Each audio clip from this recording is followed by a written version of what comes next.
My name is Thea Bennett, and I was 33 the Thanksgiving my mother struck me across the face at her own dinner table. Let me correct something first, because the way people in my hometown tell this story is wrong. She didn't hit me because I refused her. She hit me because I refused her without flinching. My sister sat across from me with a small, satisfied smile, having just told me to stop being difficult, that he'd always wanted her, that I was only ever useful. My mother's hand rose a second time. Nobody at that table noticed my fiancé standing in the kitchen doorway, holding 2 boxes of pie. Here's what none of them knew, and it's the entire reason my face didn't move. I had already learned what my sister did on November 9th, 18 days before that turkey ever went in the oven. And 4 weeks later, 40 people from my mother's church were going to learn it too. Welcome to the channel for the quiet ones, the people who covered every bill, said nothing, and let a whole town believe the wrong story about them because correcting it felt like bragging. If that's you, stay with me. Comment when you're done, and subscribe. I'm a dialysis nurse. 4 stations, 12-hour shifts, 3 days on, then a night rotation that wears you down slowly instead of all at once. You treat the same faces for years. Mr. Hollis Peck has sat at Station 2 every Tuesday and Friday since 2019. He's 78. And he's the only man alive who still calls me Miss Bennett. That November he looked up while I set his line and said, "You look tired, Miss Bennett," which, from Hollis, is a full wellness check. My charge nurse, Dev Okonkwo, is the reason I still have a license instead of a breakdown. I clear about $94,000 a year, earned by working nights and grabbing every open shift on the board. Nobody handed me an hour of it. That November, my phone buzzed through an entire shift. Mom. My sister Cameron. Mom again. My uncle Lyle. Mom, a third time. Not one message asked how I was. Every single one was about money, and 3 were about the exact same $1,100. I'd spent 14 years keeping this family upright financially. I knew their account balances better than my own blood pressure. Not one of them had ever asked about mine. My father, Ray Bennett, left in October 2011, no scene, just a truck, a duffel bag, and a job 2 states away. Last I heard, he's in Georgia with a woman named Pam. I was 19, Cameron was 15. That same month, my mother sat at the kitchen table with the mortgage statement in front of her and cried the way I'd never seen an adult cry. I had $700 saved from unloading delivery trucks overnight while I took nursing classes by day. I handed it over. It was supposed to cover a couple of months, nobody lied to me about that. But nobody ever asks for 14 years upfront. They ask for 30 days, and then they simply never ask for it back. 700 became 900 when I graduated. 900 became 1400 when taxes rose. 1400 became 2400 once Cameron moved back home, and it stayed there every month, for 14 years. Here's the part you need to understand about me. Because everything else grows out of it, it never once occurred to me to add it up. Not once. That isn't modesty. That's what the role does to you. Reese Hollander is 36, sells farm equipment for a regional dealership, and earns around $190,000 a year. Not flashy, steady. After 14 years of catching everyone else's falling plates, steady landed on me like a warm coat. He proposed at 7 in the morning in a hospital parking lot because he couldn't wait until evening. I said yes, still in scrubs, coffee in hand. We booked a venue for March 14th and put down $1,900. The woman who's run that hall since before I was born wrote our names into her spiral notebook in ballpoint, because she doesn't trust computers. Reese asked for exactly one thing, the date. I don't need anything big. I just need it to be March. I called my mother that night. Her first sentence wasn't a congratulations, it was a question about his salary. My family looked at that man and didn't see me happy. They saw a paycheck. Back in September, before any of this, Reese slid his phone across my counter, already unlocked, already open to a thread. Nobody made him do that. Hold on to that detail, it matters later. It was Cameron. She'd been texting him since August, and none of it was explicit, which somehow made it worse. Explicit would have been simple to name. This was warm. My sister's lucky to have you. You're the first person who's ever looked at me like I wasn't a problem. Ever think what would have happened if you'd met me first? He set the phone down and asked what I wanted him to do. Here's what I said, a sentence I've replayed more than any other in my life. Leave it. She's my sister. It'll pass. Then I called her privately. She cried, said she was in a dark place, apologized. I believed her. I'm not going to play the victim here. I wasn't fooled. I saw it clearly. I just managed it. The way I manage everything, I'm a nurse. I see the collapse before it happens, and my hands move before my brain catches up.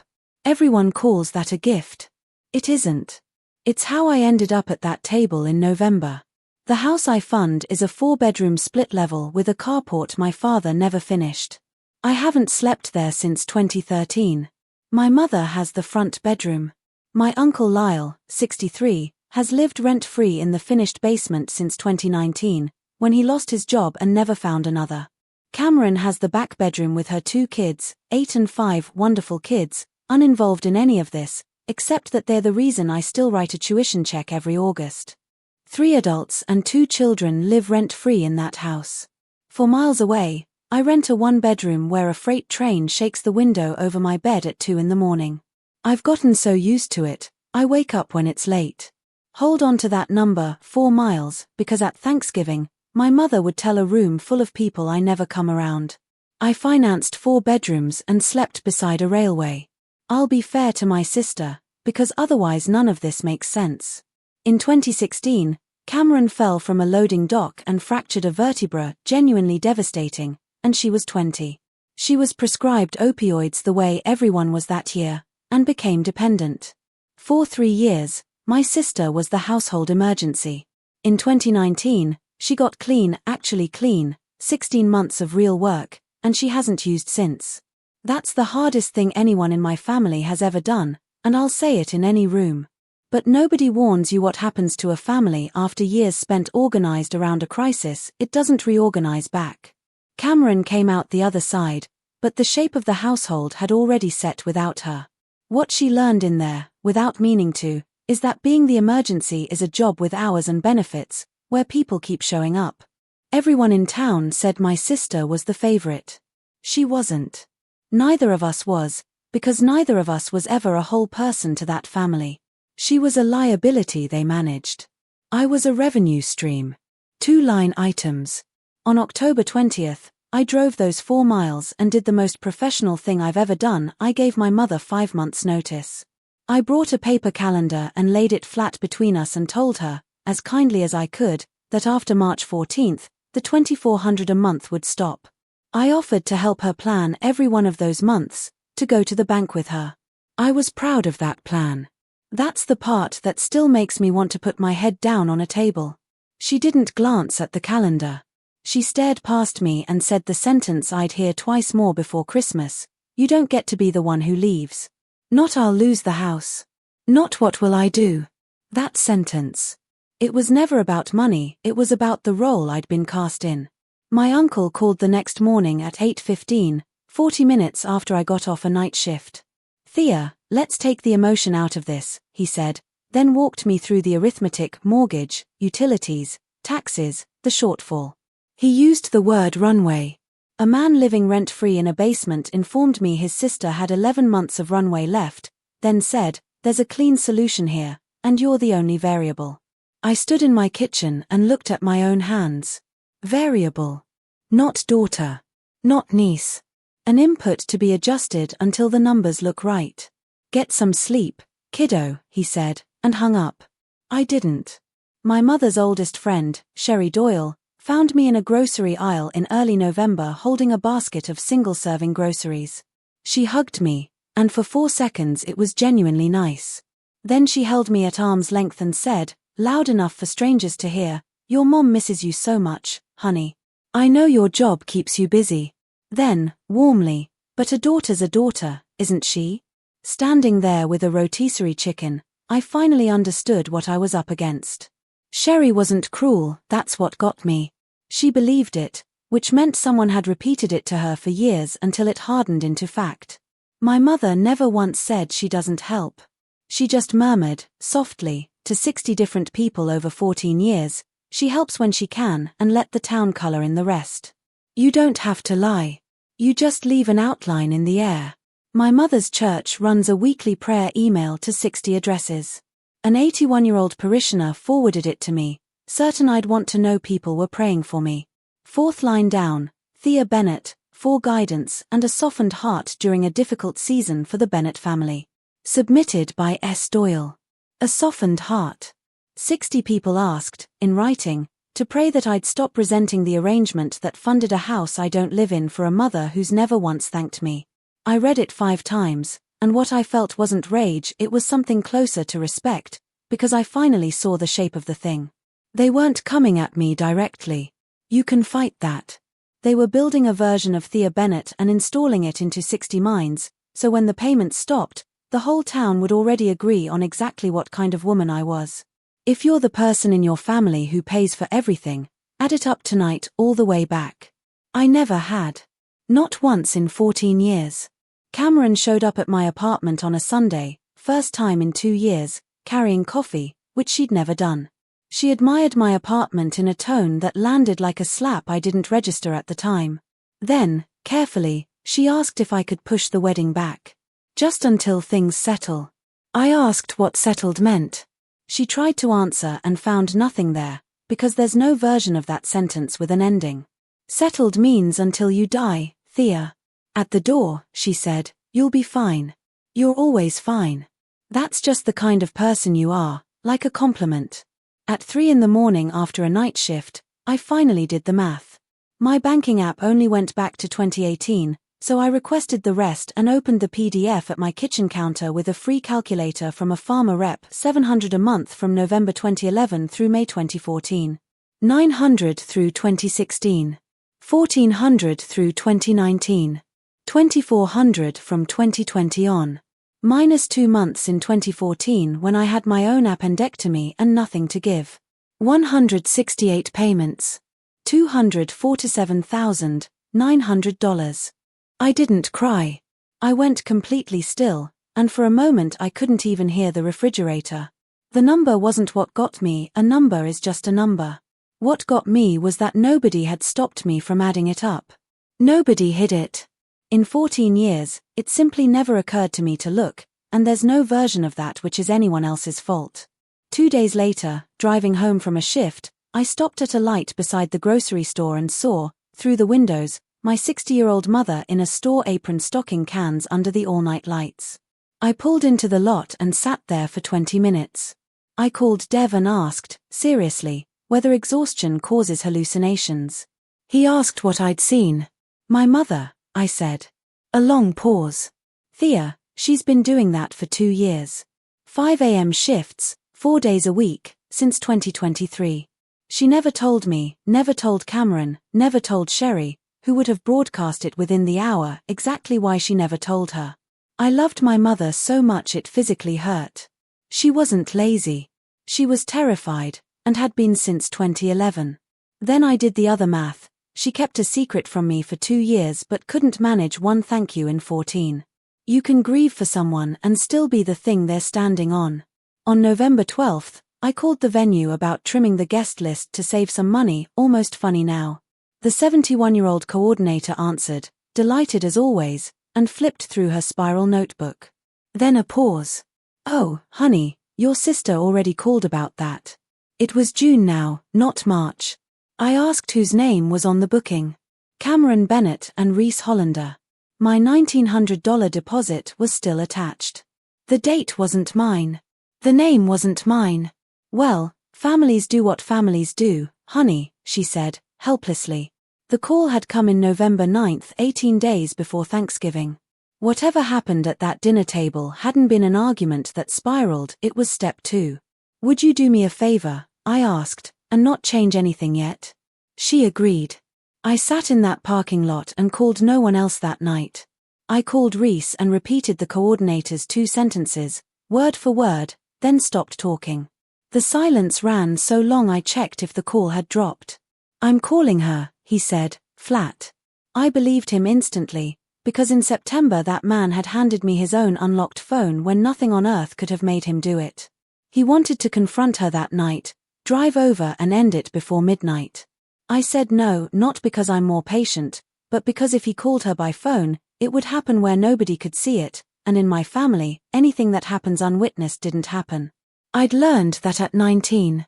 He asked, over the next 2 weeks, why I was still going to Thanksgiving at all, quieter each time. I finally told him, you don't diagnose over the phone. You go, you put your hands on the patient. A chart tells you one thing, standing in the room tells you what a face does while it lies.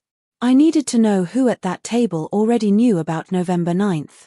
My uncle, obviously. My mother, I genuinely didn't know, and part of me was still hoping, right up until the 26th, that she didn't. I worked 6 shifts that week. Mr. Peck told me about his daughter who calls every Sunday at 4, and how he keeps his phone in his shirt pocket starting at 3:30. I had to step into the supply room after that one. Dev asked if I was all right and actually waited for the answer 11 full seconds before I said no.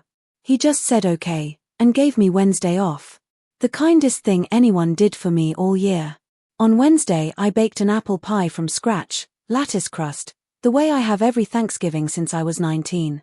Reese said, you know you don't have to bring a pie. I know, I told him. I brought it because I wasn't going to hand them a single thing to hold against me. 11 people at the table that year, my mother, my uncle, Cameron and her 2 kids, Sherry, my cousin Britt and her husband, my great-aunt, and me. Reese would arrive later with pies and his own mother. My mother hugged me at the door and told me I looked thin, her dialect for affection. For 90 seconds, I was just a person arriving for a holiday. Then I set my pie down and stopped. I've sat in the same chair at that table since I was 19, third seat, window side, next to the radiator. That day, a handwritten place card sat at the head of the table, directly across from my uncle. We've never used place cards in that house, not at a wedding, not at a funeral. Nobody moves a person's seat without an agenda. Here's how I knew for certain before a word was spoken. At 20 minutes to 3, Cameron took her kids into the living room and turned on the television, except she did it 4 seconds before my uncle tapped his glass with a spoon. She'd known the schedule. She'd cleared the room on cue. My uncle stood in the house he doesn't pay for and said, well, we've all got everybody here. He talked about the runway, about exposure. This isn't about anyone's feelings, he said. Nobody wants to say it, so I will. I folded my hands in my lap, ready to count everyone in the room. Push the wedding. Not cancel, he'd chosen his words carefully.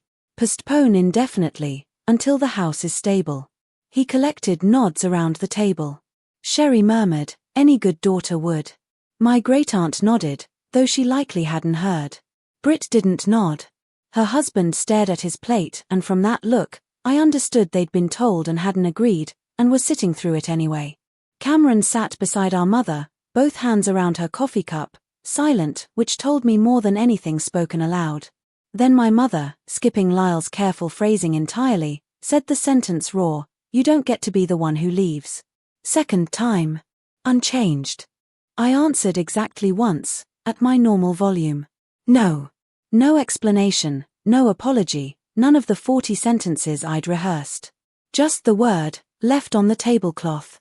The table went silent, and I finally understood, at 33, that arguing is a form of participation. If I'd argued, they'd have had something to hold. Into that silence, my sister smirked, not malice, comfort. The look of someone already relaxed because she'd won 18 days earlier on a phone call with a notebook. Stop being stubborn, she said, leaning back with her coffee. He always wanted me. You were just useful. 9 people heard it.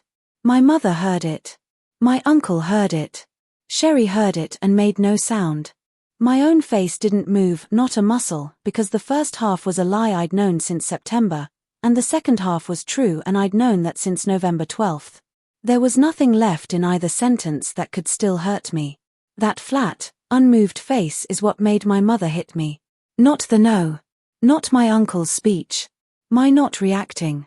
An open palm, hard, across my face. A glass tipped. Water crept off the tablecloth onto the carpet, and nobody moved. From the living room, over the television, my niece called out, "What was that?" My mother's hand rose again.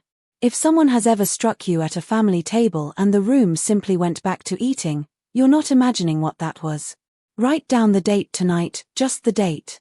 Nobody saw Reese come in through the kitchen door with the pies. I don't know how long he'd been standing there. Long enough.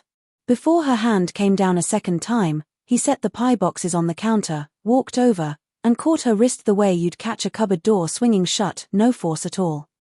That's twice, he said quietly, to a woman he'd met 4 times. Then he let go. That's the whole of what he did. No shouting, no lecture. He stood behind my chair and said nothing for the rest of the meal. I knew he'd heard you were just useful, because there was something in his face I'd never seen before. He stopped a hand. That's all. The rest of it was still mine. I stood, my face hot, 11 people watching to see which way I'd go.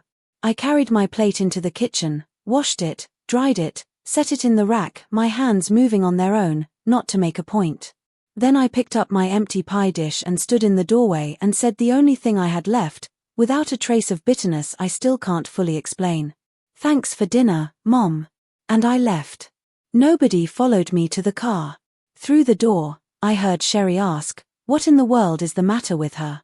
By that evening, my mother had already told 4 people I'd taken it well. She believed she'd won. Nothing, honestly.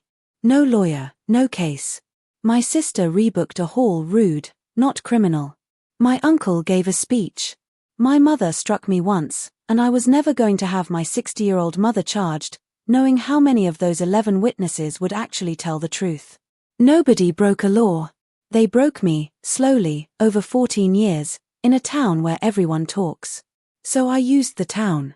My mother has hosted a Christmas Eve open house for 19 years, 40 people minimum, the whole congregation rotating through.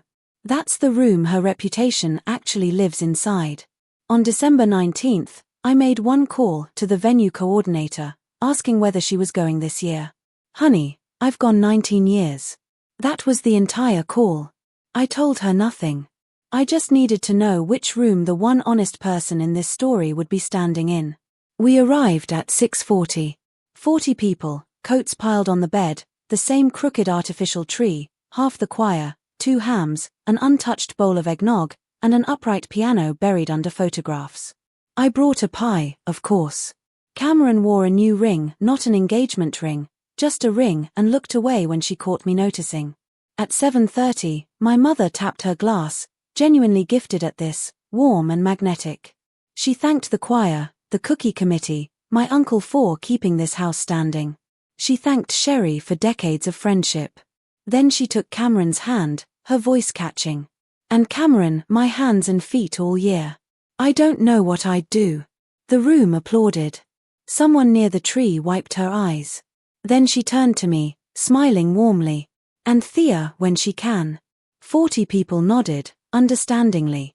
Someone patted my arm the way you comfort a person who's disappointed everyone but shouldn't feel too bad about it. They were sorry for her. That's what I was standing inside, 40 people feeling sorry for my mother because of me. I set my glass on the piano and stood up straight. No microphone needed. Mom. Merry Christmas. She turned, delighted, assuming I was joining in. I held out an envelope. This is the last one. She took it automatically, the way she's taken things from my hand since 2011, and didn't open it. Oh, this girl, she laughed, starting to set it on the piano. 40 people smiled, assuming it was a Christmas card. It's $2,400, I said, in the tone I'd used to explain a lab result. The room didn't gasp, it just went quiet in layers as the sentence traveled. Her hand froze above the piano. That was payment 168. 40 people did the arithmetic at once. I never gave them the total. I've thought about that choice a great deal since, and I'm certain it's the only reason this worked, because a total is something you can argue with. But 168 payments at $2,400 moved through that room like weather. A man from the church council stopped chewing. Someone said Jesus, quietly, to nobody. Sherry set her paper plate down. Cameron rose off the arm of the couch. Okay, she's doing a whole thing. She's been under a lot and she was about to reclaim the room in 9 more seconds, because she's genuinely good at this. So I didn't look at her. The only smart move I made all night. I turned toward the piano instead and asked, in the tone you'd use to ask someone the time, "What date is the venue booked for now?" 40 heads turned. The coordinator blinked, no idea what she was holding, and told the truth, because she's never done anything else. June 20th, honey. A pause. Cameron moved it back on the 9th of November. I watched 40 people connect a date to a slap, together, in real time, understanding that whatever happened at that dinner table hadn't been a fight that got out of hand. It was step 2. I never accused my sister of anything. I simply asked a woman about a calendar. Cameron looked at our mother. Our mother didn't look back. She came apart in front of her whole congregation, screaming that I was ruining Christmas, that I was cruel, that I always had to win. I stood still and silent, because she wasn't going to stop until she stopped, and because a room can only hold that for so long before it starts doing its own math. Then she said the truest thing she's ever said, not meaning to, and she'll never forgive me for being in the room when she did. I'm 60 years old, and I have $1,100. It landed like something dropped from a height. 40 people had just heard her bank balance in her own house on Christmas Eve. Nobody did that to her. She did it herself. And I didn't pick it up. I want that on the record. I could have. Instead I said, quietly, Cameron told me at Thanksgiving that I was just useful. One beat.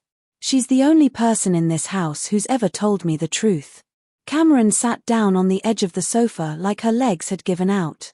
I looked at my mother. You said I don't get to be the one who leaves. One beat. Mom, I left when I was 19. I've just been paying rent on a room I wasn't in. Reese said nothing. He went and got our coats. I set the envelope on the piano beside an old family photograph and let go of it. Nobody touched it. It sat there under the tree lights while the room stared for 6 seconds. Then my uncle crossed the floor and picked it up without a word, 63 years old, needing that envelope more than he needed to be a person for 4 more seconds. I put my coat on and left. Nobody said my name on the way out. The transfer stopped December 24th, payment $168. $247,900, over 14 years and 1 month. My mother sold the house in May for $178,000, paid off the remaining balance, and moved into a senior apartment for $610 a month, with a small concrete patio she's filled with plants. She quit the 5 a.m. shift in August because she no longer needed it. She's fine. My uncle had to leave town. He's in Ohio with his son now. Nobody local will hire him, and it isn't about the money. It's because 40 people watched him pick up that envelope.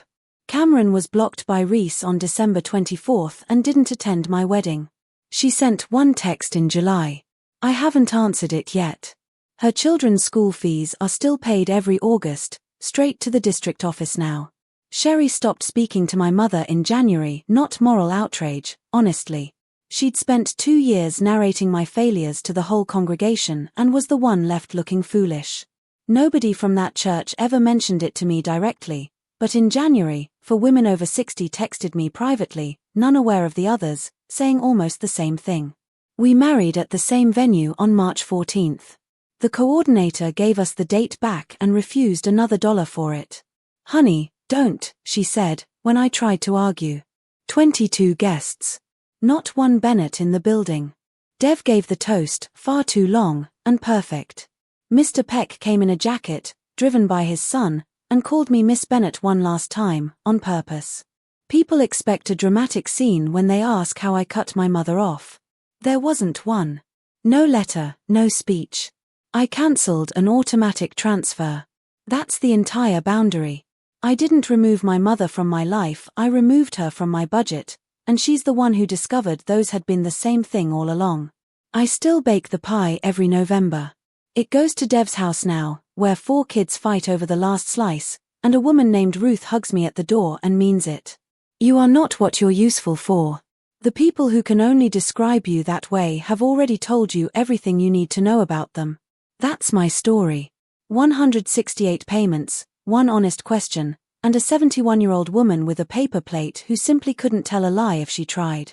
If you're the one in your family who covers everything, add it up tonight, not to be angry, just so you finally know. And if someone you love needs to hear this, send it to them. Thank you for being here. Drop a comment, hit subscribe, and I'll see you in the next one.